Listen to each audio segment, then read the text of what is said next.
Hey, what's up? It's Jim, and today I'm going to talk about the film Tangerine.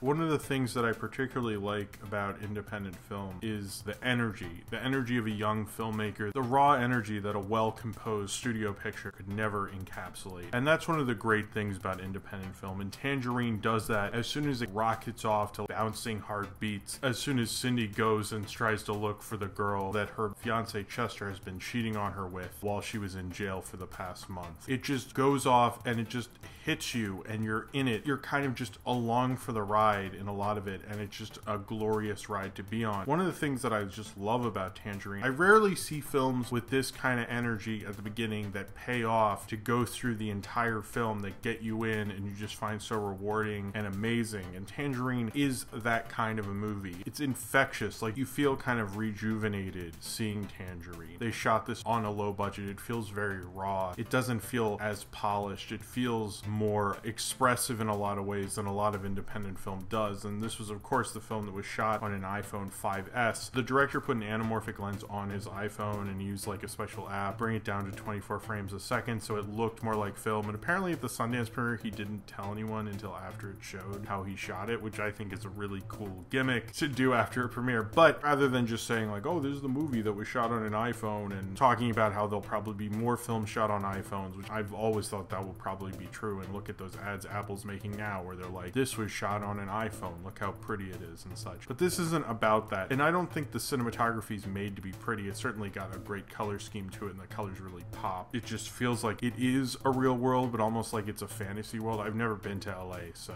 maybe that's why I think these things. It does have a more intimate quality to it, but in an intimate, raw way that you're just like hanging out with them on this like one-day adventure. Alexandra and Cindy keep insulting each other, keep bouncing off one another very sarcastically, and I think when you look at the cast and the energy and the thing that just the cinematography brings a certain energy to it, it's just a film you kind of can't deny how much fun it is, even if it does things that a normal, more Hollywood film would polish up, or structurally polish up, or script-wise polish up. This film can kind of get away with it because you're just so in it. You can't let go, and the film's not letting go of you, and you're just twisting around in an amazing, like, fun film-going experience. Two transgender prostitutes, Cindy and Alexandra. Cindy, or Cinderella, which they only call her really once. Cindy has just come out of jail after a month, and she's looking to see Chester, who she is going to be engaged to and be his fiance, until Alexandra tells her that Chester has been cheating on her with an actual real woman. So Cindy goes off and tries to find out who this girl was, and that her name starts with a D, and starts asking everyone until she eventually does find out who the woman is, and basically grabs her out of a whorehouse, or it's more like a horror motel room, grabs her by the hair even, and is going to take her to see Chester, and throws her on the bus, so she's dragging her all over the place. Well, there's also a Armenian cab driver named Razmik who is looking for Cindy as well, as he just found out that she is out of jail and was very much like to see her, and this all comes together at donut time as Cindy looks for Chester to confront her with the girl that he has been sleeping with, and all this taking place on a wonderful Christmas Eve in Los Angeles. The two actresses in this film, Katia Kiki Rodriguez and Mia Taylor, Katia playing Cindy and Maya playing Alexandra, have such great chemistry together. I would see 5 more movies starring those two because they had such an amazing energy to it. Their performance really echoes the kind of energy that is going on throughout the film, and that it's an amazing energy, but they have such great back and forth. They don't have every scene together. A lot of the film they are apart, but when they are together, they play off each other so well. I think Katiana, I think that's how you say her name, I apologize, how she plays off of Maya Taylor is really amazing. Like, Maya Taylor almost is playing the straight man, pardon the term, I guess, to her more like crazy, angry at Chester persona who's running all over the place trying to find out who this woman is. And the way they play off each other is some of the best parts of the movie. They have such a great pairing. They know how to play off each other well. It's such a great energy to it, and it's really lovely. It's probably one of the best duos I've seen in a film together in a really long time, and a duo that I just want to see again. Part of the reason I'll probably see this movie again is because of those performances. They're both funny and heartwarming, and you get a real friendship there. It's the kind of friendship you want to watch, and you want to be friends with these people, but you also like to see their flaws. You like to see them as people, and you like to just be around them, and they have that energy about them. It complements the film, but it makes the film. There is one thing about this film, and I think it's probably the thing I question most while watching it. And when you see any trailer for this movie, when you hear anything about this film, it's about how this film is about two transgender prostitutes, and how two transgender actors are playing the prostitutes rather than two straight guys playing transgender prostitutes, which is something we see more as a modern movie-going audience, to be honest, and it has been met with a lot of skepticism recently because of that. But now times are changing, and I think this film signifies that there are actually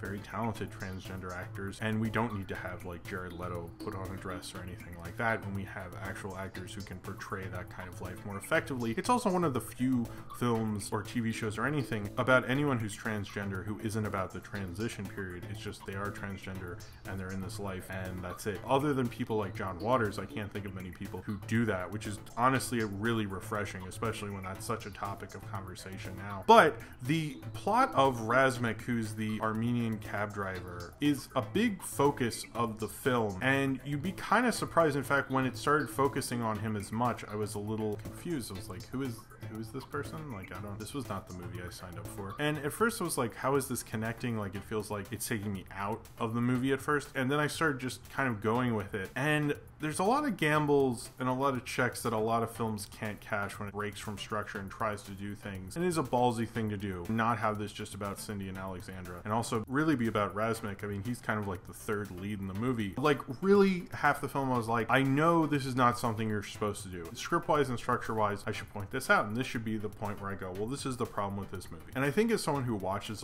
a lot of film and talks a lot about movies, there are certain times where a film does something that structurally shouldn't work. And even though 99.9% of the time that would be correct, in this film's case, I don't believe that to be so. I think it actually works for it. It all ends to a really great conclusion, which some have said is like a screwball comedy, but I just think is just a great explosive ending. And a lot of this film is about truth and about identity and about who you are and what that identity means to you and how you're holding on to that and how the people around you make up that identity. But also, I thought about this film a lot before reviewing it, and I wasn't sure which angle this film is. And I think this film's about really a lot of things. It's kind of Altman-esque in that way, where you leave it and you're like, I think it's just about this day and these people. And I think that's what this is. And Razmik, you couldn't have this film be what it is without him. He helps with the energy. There are certain things that, yeah, you could cut out, but I love those parts and I like it, and I think it makes the film so great. This film was directed by Sean Baker, who helped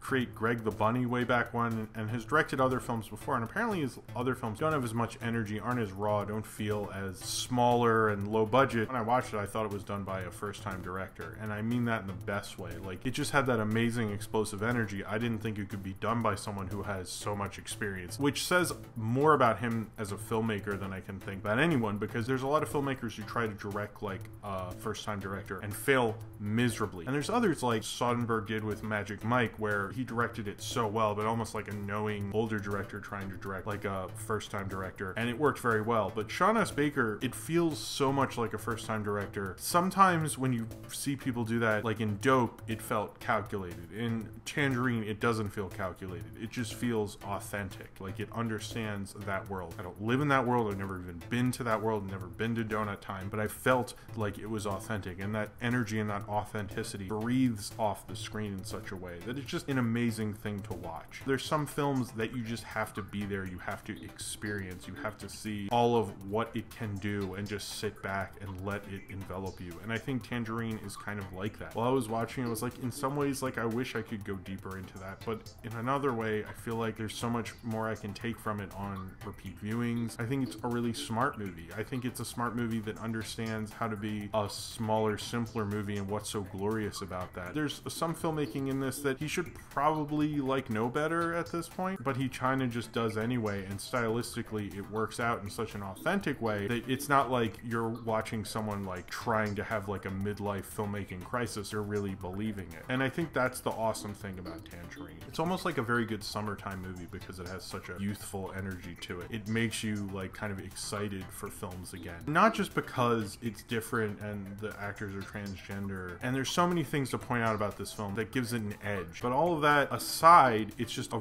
very well crafted small independent film that's made to be a small independent film and done in such an excellent way that it kind of makes me love independent film. It makes me think about what a smaller budget kind of arty film that doesn't really care about being anything but itself can really do. And that's a fucking awesome thing. And I think Tangerine is one of those movies that we will be talking about in a bunch of years, and I think deserves to have a cult following more than I've seen from any film right now. Yeah, I know some cuts don't work. Yeah, it's not the most pro movie in the world, but as I was watching it, that's what I loved about it. That's awesome. Like, that's a great thing about filmmaking, that someone could pick up a bunch of iPhones, do a bunch of special things to it, and make an amazing film with it, and have two amazing actors. It's the kind of film that makes you realize the potential in small budget filmmaking. There's a lot of things in this film that I kind of honestly want to watch it again to tackle more things about it, particularly the Armenian cab driver storyline. There's a lot of things about truth and understanding how you feel about homosexuality and how he feels about how he's supporting his wife. You could do a whole nother review just about that storyline, and it feels deep